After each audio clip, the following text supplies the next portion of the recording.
नमस्कार व्यूअर्स, इसका क्लासेस के इस डिजिटल प्लेटफॉर्म पर आपका बहुत बहुत स्वागत है।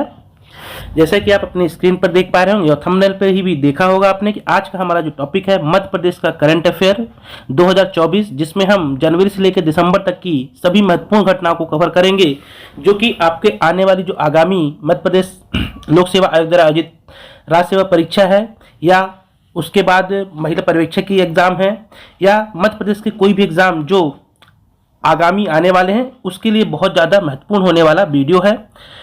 इसमें हम पूरे करंट अफेयर की जितनी भी घटनाएं हुई मध्य प्रदेश के संदर्भ में अति महत्वपूर्ण घटनाओं को पूरा कलेक्शन मैंने लिया हुआ है, मेरे हैंड रिटन खुद के नोट्स हैं, इसको हम आज चर्चा करने वाले हैं। साथ ही साथ इसके जो PDF हैं, यदि आपको ये चाहिए तो आप इसी चैनल के इसका क्लासेस का ही टेलीग्राम चैनल है, वहाँ से आप इसे फ्री में बिल्कुल आप फ्री ऑफ कॉस्ट उसे आप डाउनलोड वहाँ से कर सकते हैं। पर उसके लिए आपसे रिक्वेस्ट है कि आप प्लीज़ वीडियो भी अंत तक जरूर देखें।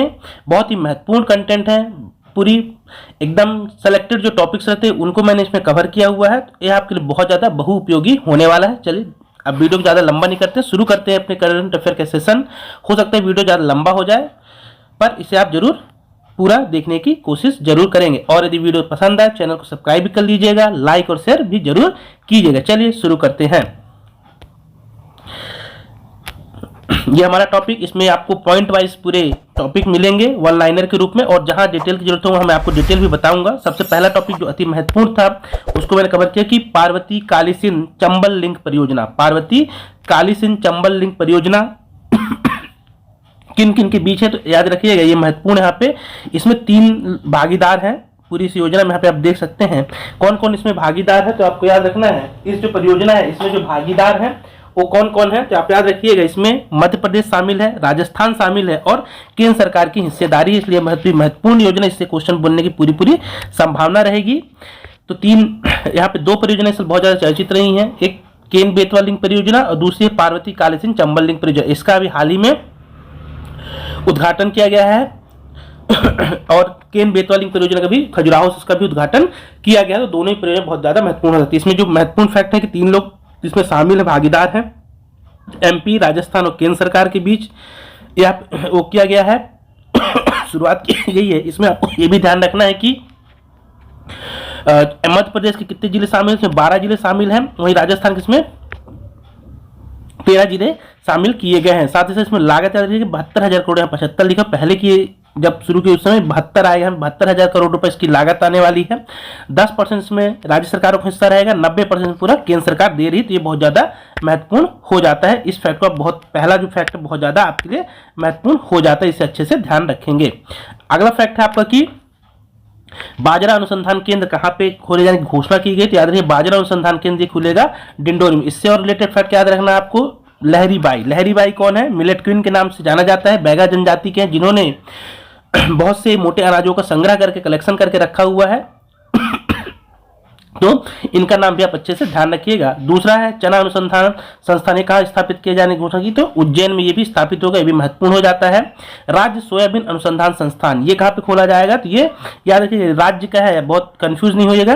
राष्ट्रीय सोयाबीन अनुसंधान केंद्र पूछेगा तो आपको इंदौर आपका सही हो जाएगा। राज्य अनुसंधान संस्थान खोले जाने की घोषणा की गई है उज्जैन में। ये कहाँ पे खुलेगा, ये कहाँ बनाया जाएगा, उज्जैन में बनाया जाएगा, ये भी महत्वपूर्ण हो जाएगा। CM मोहन यादव के द्वारा इसकी घोषणा की गई है। सेकेंड, अगला नेक्स्ट जो इंपॉर्टेंट आपके लिए फैक्ट याद रखना है, ये जैव विविधता विरासत स्थल। जैव विविधता विरासत स्थल ये बहुत बड़ा महत्वपूर्ण हो जाता है।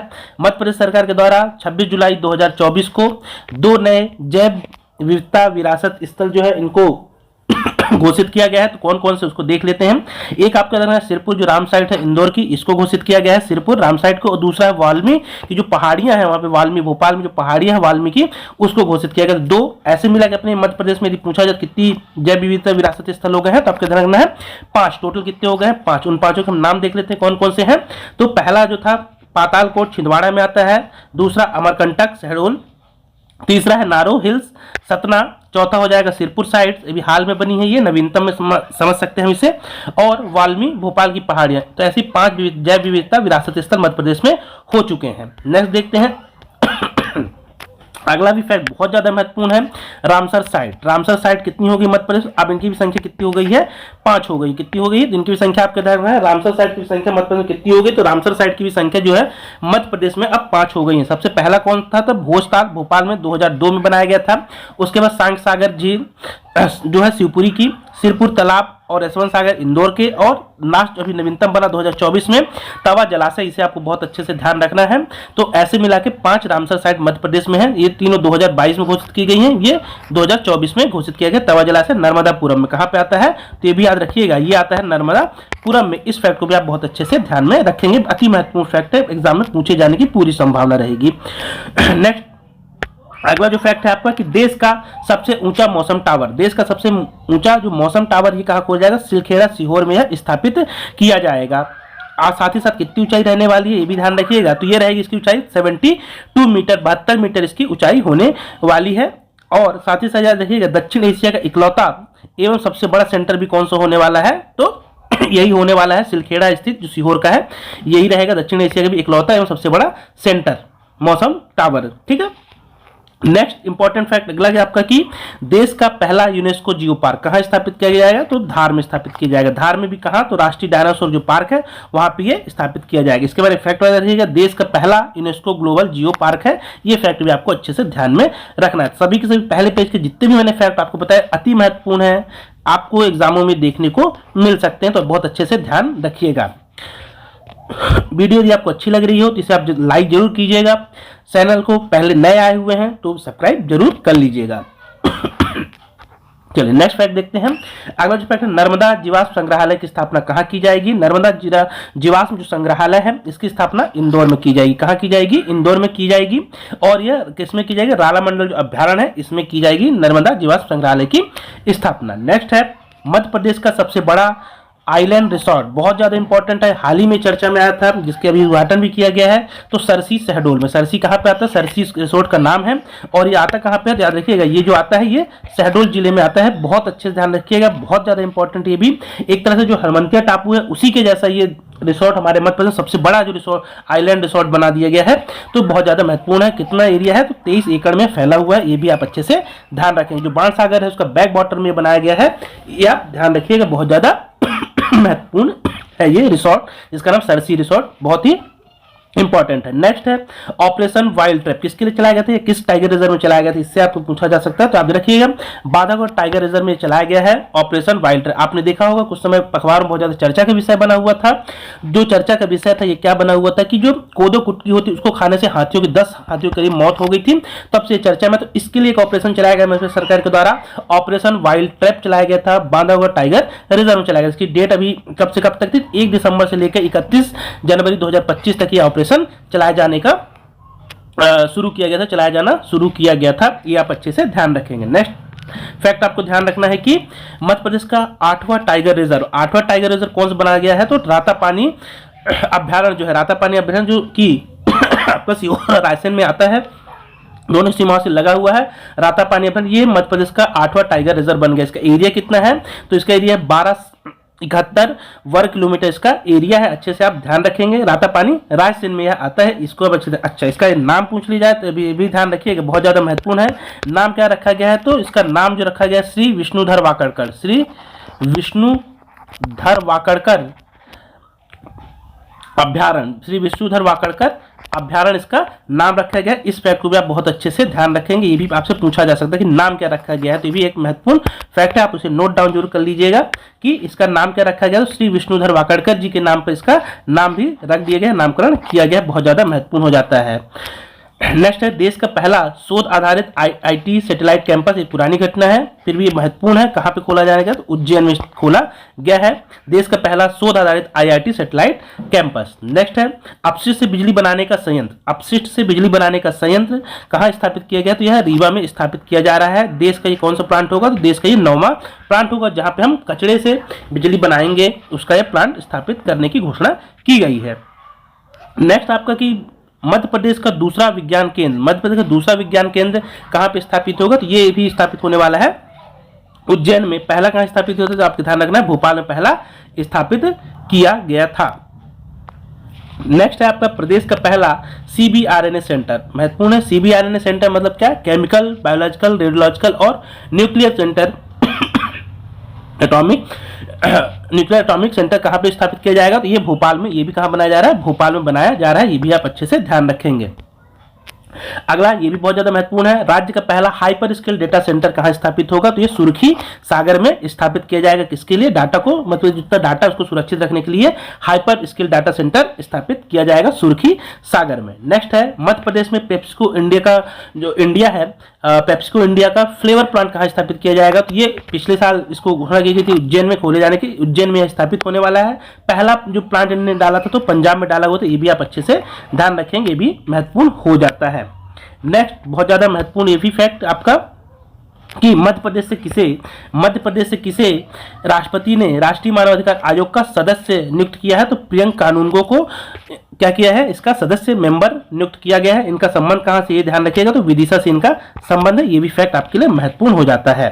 तो ये तो कुछ महत्वपूर्ण फैक्ट। अब आपके जो आगे आने वाले हैं, ये पूरी जो नवीनतम जो नियुक्तियां हुई है इसको हम देख लेते हैं कि मध्य प्रदेश में कौन कौन से नई नियुक्तियां की गई। चलिए इसके बारे में चर्चा कर लेते हैं। वन लाइनर ग्रुप, यहाँ से क्वेश्चन निश्चित रूप से पूछे जाएंगे।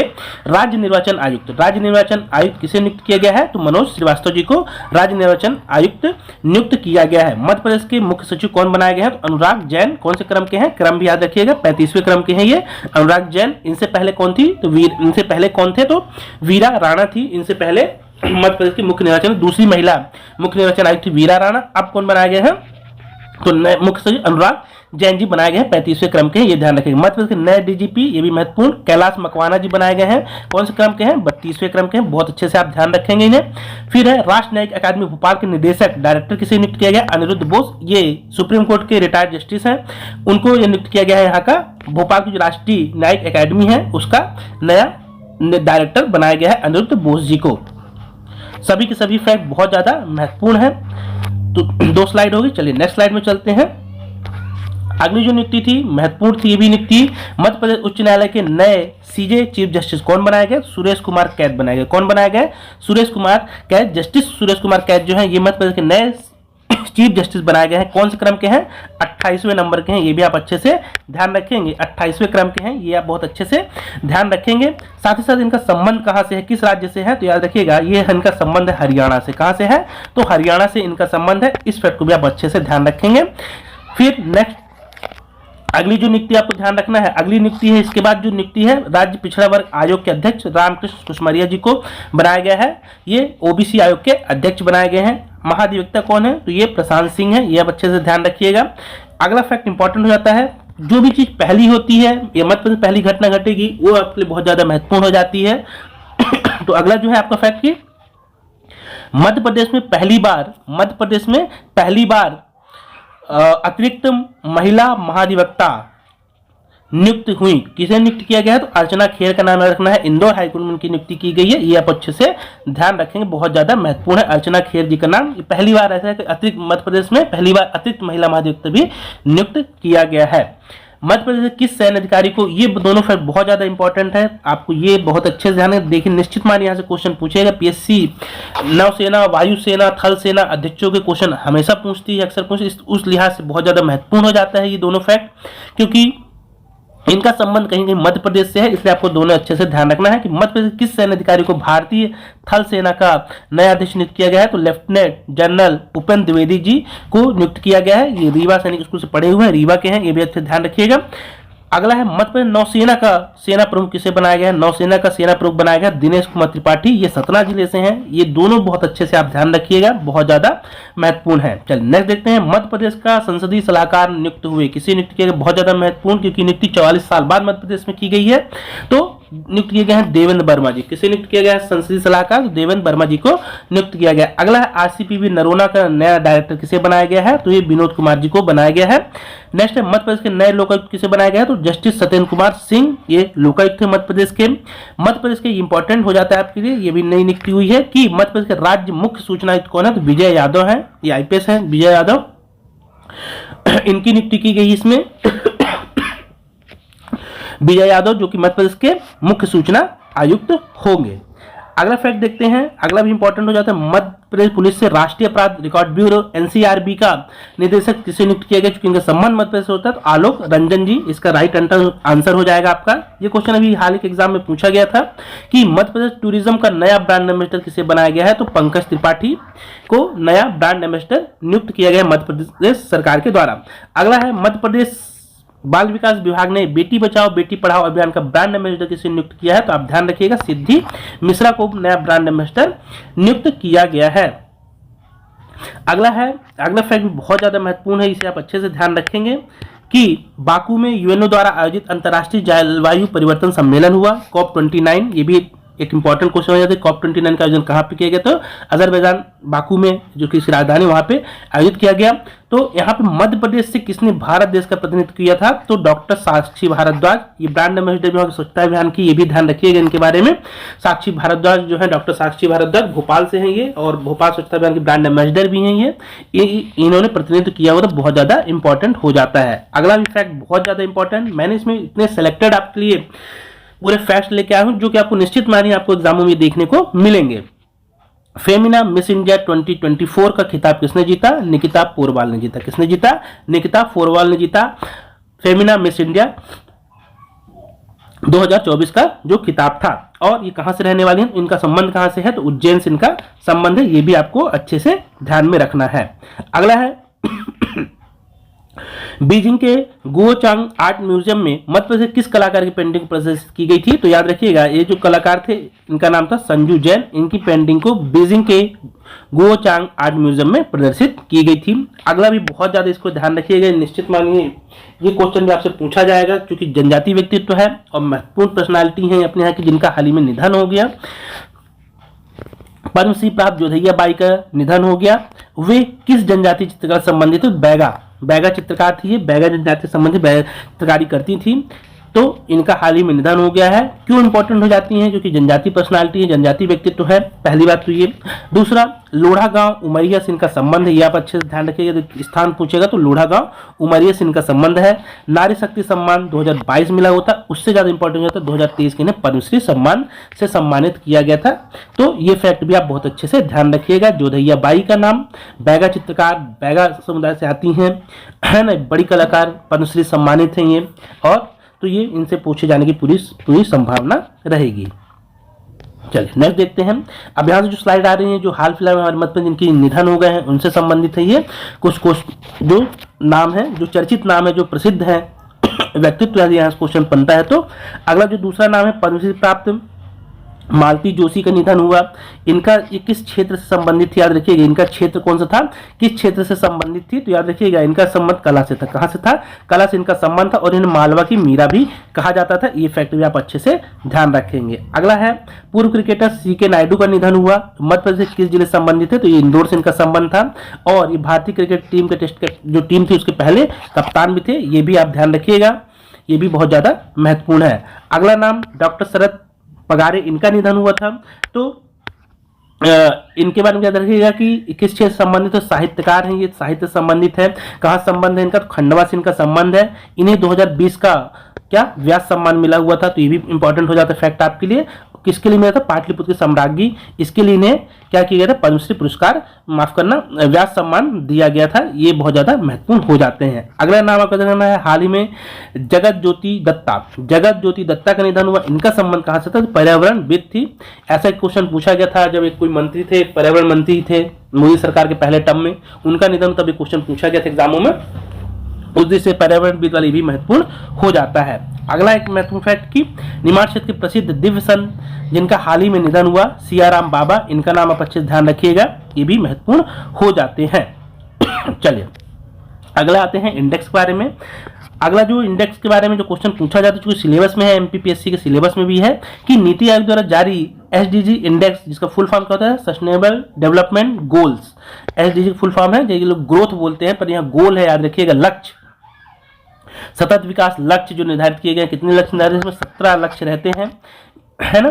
तो इसके बारे में जो मध्य प्रदेश के संदर्भ में बात करें 2023-24 का जो रिपोर्ट आई, इसमें मध्य प्रदेश का प्रदर्शन किस श्रेणी का रहा है, ऐसा क्वेश्चन पिछले पूछा गया था एमपीपीएससी के द्वारा।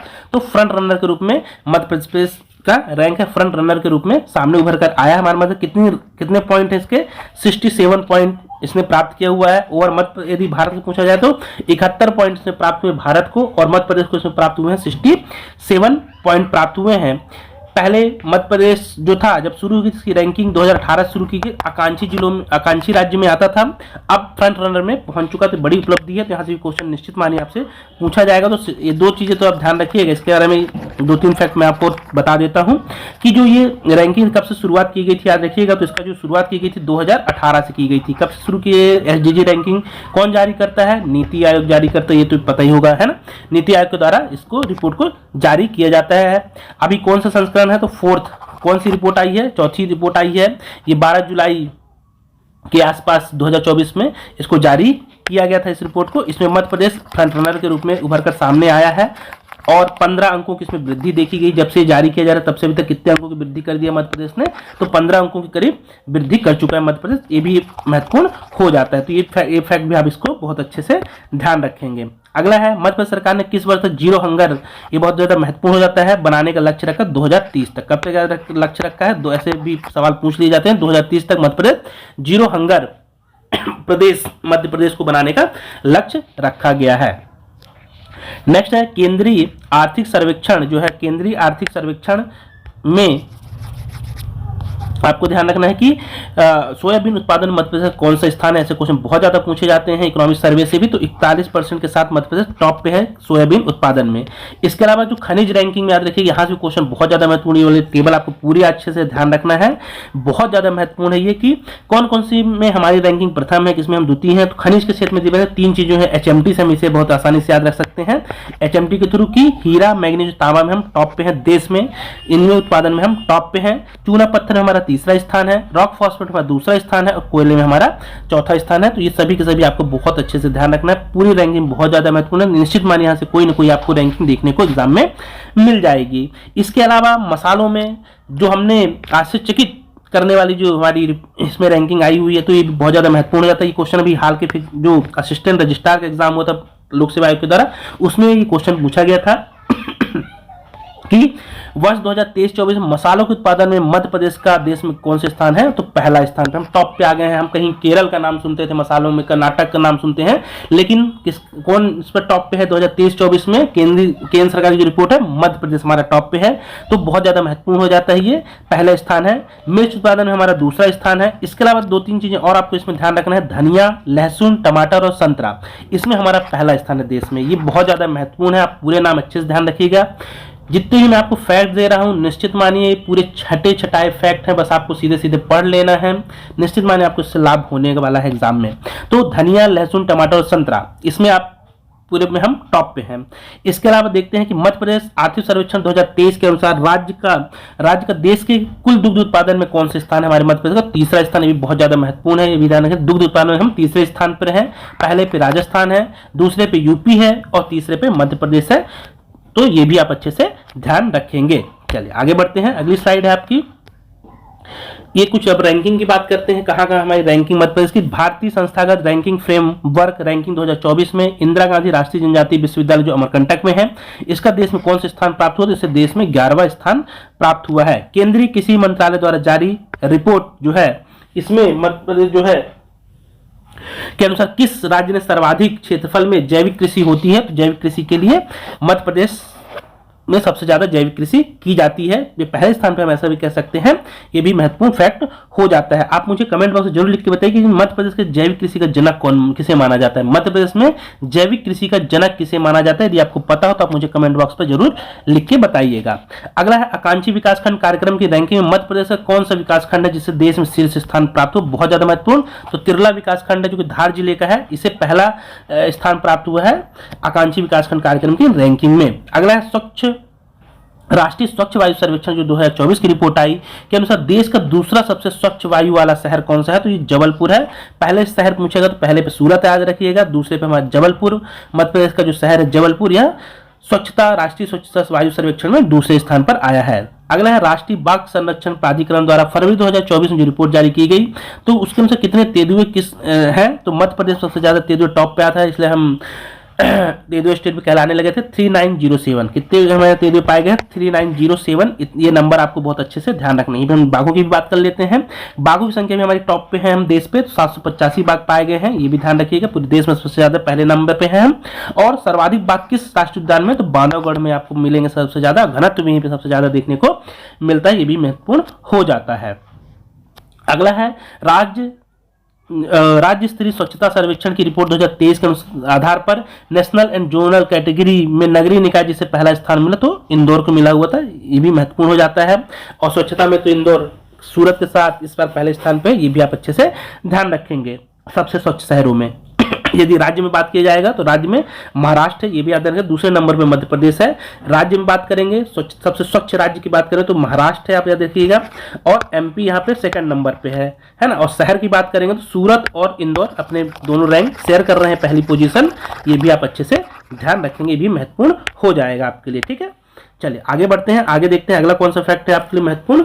तो अगला जो फैक्ट है बहुत ज्यादा महत्वपूर्ण हो जाता है कि मध्य प्रदेश शहरी क्षेत्र के सभी जो प्राथमिक स्वास्थ्य केंद्र हैं, मध्य प्रदेश जितने भी प्राथमिक स्वास्थ्य केंद्रों में आयुष चिकित्सा उपलब्ध कराने वाला राज्य कौन सा है पूरे देश में, तो ये हमारा मध्य प्रदेश जो पहले स्थान पर है, ये भी आप ध्यान रखिए, ये भी महत्वपूर्ण हो जाता है, इंपॉर्टेंट हो जाता है। अगला है पीएम स्वनिधि योजना के अंतर्गत, अगला फैक्ट हम देख रहे हैं, पीएम स्वनिधि योजना के अंतर्गत मध्य प्रदेश के नगर निगम जिसे मेजर सिटीज की श्रेणी में पहला स्थान मिला है, यह उज्जैन है, ये भी बहुत ज्यादा महत्वपूर्ण हो जाता है, इसे भी आप अच्छे से ध्यान रखेंगे। नेक्स्ट देखते हैं सरकारी स्कूलों में ई कंटेंट के माध्यम से पाठ्यक्रम को पढ़ाने वाला मध्य प्रदेश का पहला जिला कौन सा बना है, तो यह बना है देवास बना हुआ है। अगला है मध्य प्रदेश का जो साइबर पुलिस है, मध्य प्रदेश की साइबर पुलिस को देश में cyber cop of the year for best investigation श्रेणी में स्थान कौन सा मिला है, तो पहला स्थान प्राप्त हुआ, ये भी आप अच्छे से ध्यान रखिएगा। मध्य प्रदेश में पहली बार जंगली हाथी की रेडियो कॉलरिंग किस टाइगर रिजर्व में की गई थी, तो बांधवगढ़ में की गई थी। जब ये घटना घटी थी, हाथियों की बहुत ज्यादा मौत हुई थी उसमें, तो उस समय इसके बाद ये किया गया था। अगला है लोकसभा चुनाव से कुछ संबंधित फैक्ट है कि लोकसभा चुनाव 2024 में मध्य प्रदेश की 29 सीटों में कुल कितने चरण मतदान हुआ था, क्वेश्चन भी किसी एग्जाम में पूछा गया था। मध्य प्रदेश लोकसभा के 4 चरणों में एग्जाम हुआ था। डेट याद है 19 अप्रैल, 24 अप्रैल, 7 मई और 13 मई 2024 को ये एग्जाम, माफ करना, इलेक्शन हुए थे। ये आप अच्छे से ध्यान, 4 चरणों में हुए थे। मध्य प्रदेश लोकसभा चुनाव 2024 में पहले चरण में किस विधानसभा क्षेत्र में मतदान 100% हुआ था, तो सुहागपुर में जो विधानसभा है, लोकसभा के लिए विधानसभा कंस्टिट्यूंसी जी, उसमें पूरे 100% मतदान यहाँ पे हुआ था। ये भी आप अच्छे से ध्यान रखिएगा, इस फैक्ट पूछ सकता है।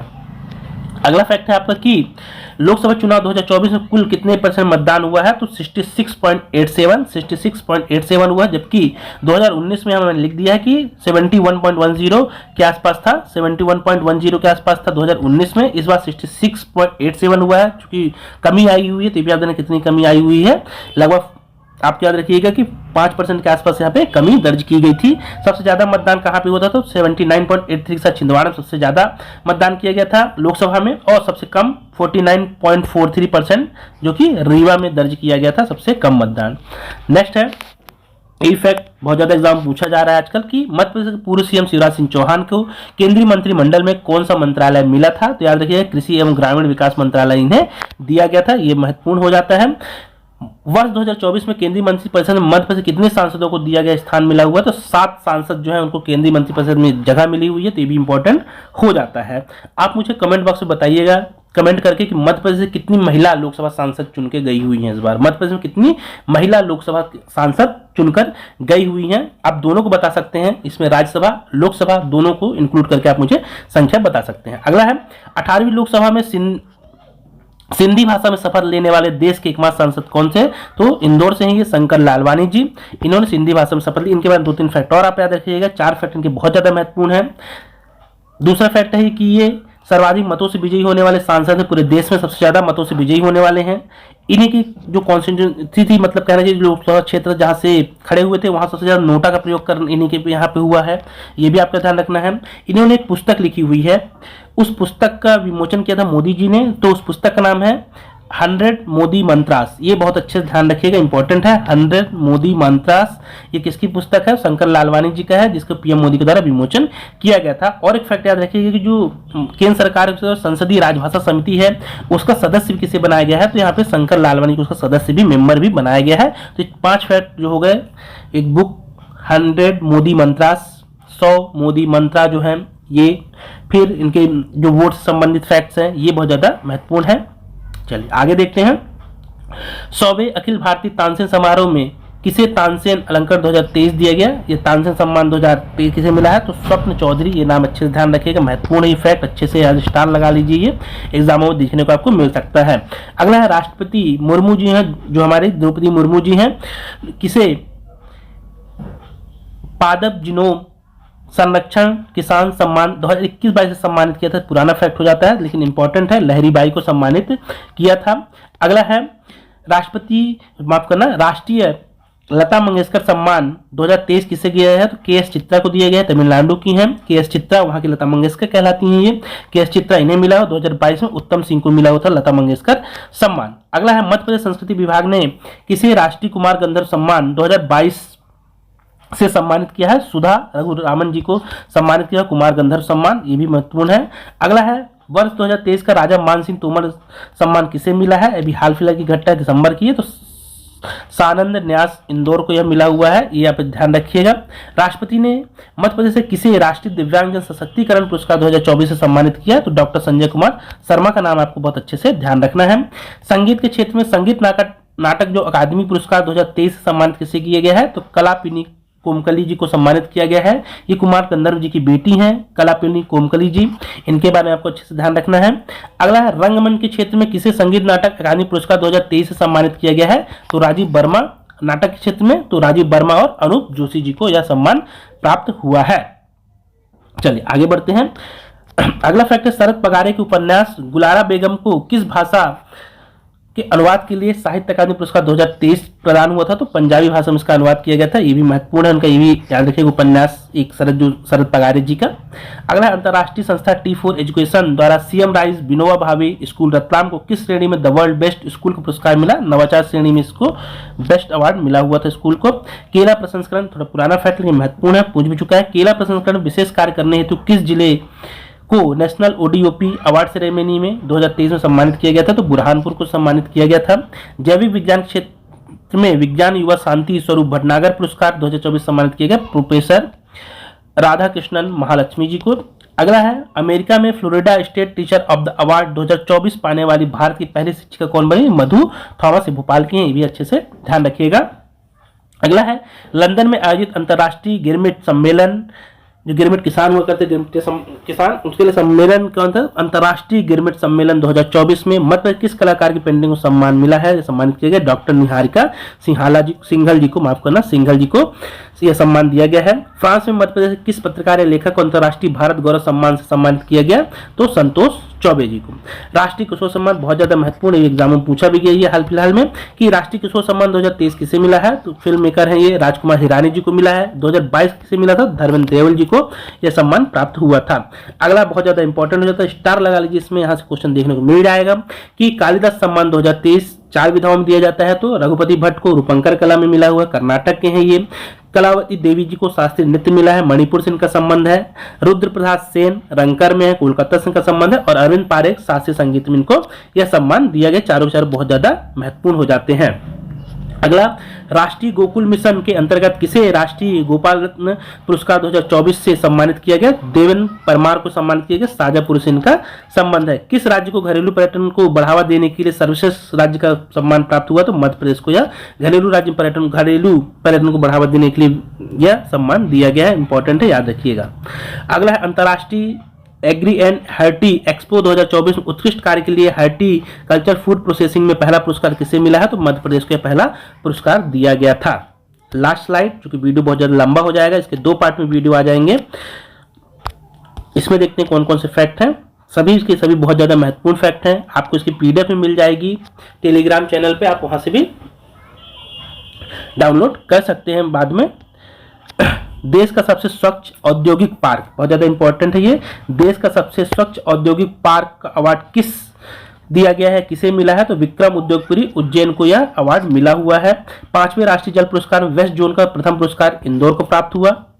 फिर किस राज्य के पर्यटन बोर्ड को मरीन टूरिज्म अवार्ड में inland water tourism excellence award मिला? तो यह मध्य प्रदेश को प्राप्त हुआ। मध्य प्रदेश राज्य मंडप को सब्जेक्टिव प्रेजेंटेशन में किस पदक से पुरस्कृत किया गया? तो यह स्वर्ण पदक से दिल्ली में आयोजित हुआ था, उसमें सम्मानित किया गया था। मध्य प्रदेश सरकार ने किस व्यक्तित्व के नाम पर राष्ट्रीय सम्मान और शिखर सम्मान बहुत ज्यादा महत्वपूर्ण है, याद रखिएगा, तो सम्राट विक्रमादित्य के नाम पे 2 सम्मान शुरू करने की घोषणा की गई है। अगला है किस टाइगर रिजर्व को कैलाश सांकला visitor friendly wild life national park of the year 2024 मिला? तो पेंच टाइगर रिजर्व को मिला है, महत्वपूर्ण है, याद रखिएगा। अगला है तानसेन शताब्दी समारोह पर कितने प्रकार के वाद्य यंत्र के साथ 546 साधकों ने एक साथ प्रस्तुति देकर Guinness book of world record बनाया? तो 8। यहाँ पे कहीं कि 9 भी मिलता है, दोनों नंबर आप याद रखिएगा, 8 और 9 दोनों मिल रहे हैं, तो 8 भी मेरे ख्याल 8 होना चाहिए, फिर आप ध्यान रखिएगा। तबला दिवस कब मनाया जाता है? महत्वपूर्ण है, 25 दिसंबर को। 50वें नृत्य समारोह जो खजुराहो है, 50वां खजुराहो नृत्य समारोह में कितने कथक नर्तकों द्वारा एक साथ नृत्य कर वर्ल्ड रिकॉर्ड बनाया गया? 1484। आपको अच्छे से ध्यान रखना है। अब कुछ संस्करण जो इस साल 100 हुए हैं, जिनके 50 शताब्दी समारोह मनाए गए, उनके बारे में फैक्ट याद रखिएगा। खजुराहो का 50वां समारोह था, बहुत ज्यादा महत्वपूर्ण है 2024 में। तानसेन का 100वां है 2024 में, ये भी महत्वपूर्ण है। कालिदास का 66 नंबर का था, कौन सा था? 66 नंबर का था। और अलाउद्दीन खिलजी समारोह का 50वां समारोह था। ये पूरे संस्करण आप याद रखिएगा, बहुत ज्यादा महत्वपूर्ण है। अगला है अंतर्राष्ट्रीय गीता महोत्सव भोपाल में कितने लोगों ने एक साथ एक स्वर में गीता पाठ कर वर्ल्ड रिकॉर्ड बनाया? तो 6000 लोगों ने वर्ल्ड रिकॉर्ड बनाया हुआ था। उज्जैन में आयोजित 66वें अखिल भारतीय, बहुत ज्यादा इंपॉर्टेंट, भारतीय कालिदास सम्मान समारोह का शुभारंभ उद्घाटन किया जगदीप धनखड़ जो उपराष्ट्रपति हैं, उनके द्वारा यह किया गया है, इसलिए महत्वपूर्ण हो जाता है, पूछ सकता है क्वेश्चन। अगला है महिलाओं की विज्ञान में सहभागिता का अंतर्राष्ट्रीय दिवस कार्यक्रम का आयोजन हुआ। कुशाभाऊ कहाँ पे आयोजन किया गया था? तो यह कुशाभाऊ ठाकरे अंतर्राष्ट्रीय कन्वेंशन सेंटर भोपाल में आयोजित किया गया था। चलिए नेक्स्ट आगे देखते हैं। अगला फैक्ट है आपका कि उज्जैन, ये बहुत ज्यादा महत्वपूर्ण हो सकता है क्योंकि सिंहस्थ चल भी रहा है, प्रयागराज में चालू हो चुका है। तो उस संदर्भ में यदि एमपी के संदर्भ पूछेंगे तो मध्य प्रदेश के उज्जैन में सिंहस्थ कुंभ 2028 का आयोजन कब से कब तक इसकी डेट रिलीज हो चुकी है? तो याद रखिएगा, इसकी जो डेट बताई गई 27 मार्च से 27 मई 2028 तक आयोजित किया जाएगा। ये बहुत अच्छे से ध्यान रखिएगा, 27 मार्च से 27 मई तक ये आयोजन कुंभ का किया जाएगा। अगला है नर्मदा पुष्कर महोत्सव का आयोजन कहाँ पे हुआ था? तो ओमकारेश्वर खंडवा में इसका आयोजन किया गया है। मध्य प्रदेश संस्कृति विभाग द्वारा महुआ महोत्सव का आयोजन कहाँ किया गया? तो भोपाल में किया गया, इंपॉर्टेंट याद रखिएगा, संस्कृति विभाग ने इसका आयोजन किया है। उड़ीसा में आयोजित अंतर्राष्ट्रीय जनजातीय सांस्कृतिक युवा महोत्सव 2024 का प्रतिनिधित्व किसने किया था? तो दानिश खान के द्वारा इसका प्रतिनिधित्व किया गया है। अगला है राष्ट्रीय कृषि और ग्रामीण विकास बैंक की ओर से मध्य प्रदेश का आम महोत्सव कहाँ पे आयोजित किया गया? तो भोपाल में आम महोत्सव का आयोजन किया गया है। मध्य प्रदेश में भारतीय भाषा महोत्सव 2024 का आयोजन हुआ कहाँ पे? तो ये भी भोपाल में किया गया। मध्य प्रदेश उत्सव कहाँ पे आयोजित किया गया? तो यह नई दिल्ली में आयोजन किया गया। अगला है अंतर्राष्ट्रीय खजुराहो फिल्म महोत्सव कौन सा संस्करण था? तो 10वां संस्करण था। याद रखिएगा, अंतर्राष्ट्रीय नृत्य समारोह खजुराहो नृत्य समारोह का 50वां है। अंतर्राष्ट्रीय फिल्म महोत्सव जो होता है 10वां संस्करण था, ये भी आप अच्छे से ध्यान रखेंगे। मध्य प्रदेश संस्कृति विभाग द्वारा महाबोधि महोत्सव मेला का आयोजन कहाँ पे किया गया? सांची रायसेन में किया गया। गांधी सागर फॉरेस्ट रिट्रीट का 3rd संस्करण कहाँ पे हुआ? तो यह मंदसौर में हुआ। निमाड़ उत्सव का आयोजन इस बार कहाँ पे किया गया? महेश्वर में किया गया। लंदन में आयोजित फ्रेंड्स ऑफ एमपी कार्यक्रम में कौन शामिल हुए? सीएम मोहन यादव इस बार यहाँ पे शामिल हुए थे, ये भी इंपॉर्टेंट हो जाता है, ध्यान रखिएगा।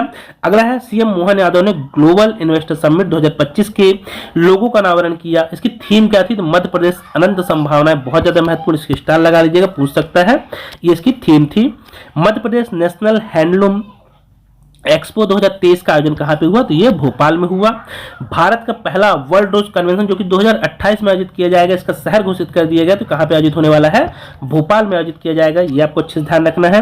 मध्य प्रदेश में डेयरी, खाद्य पदार्थ, एग्रीकल्चर और धार्मिक पर्यटन के उद्योगों को बढ़ावा देने के उद्देश्य से इन्वेस्टर समिट 2024 का पहला आयोजन कहाँ पे किया गया था? उज्जैन से इसकी शुरुआत की गई थी, अभी तक शहडोल तक हम पहुंच चुके हैं, 7 वर्ष का समिट हो चुकी है, तो इंपॉर्टेंट है, याद रखिएगा।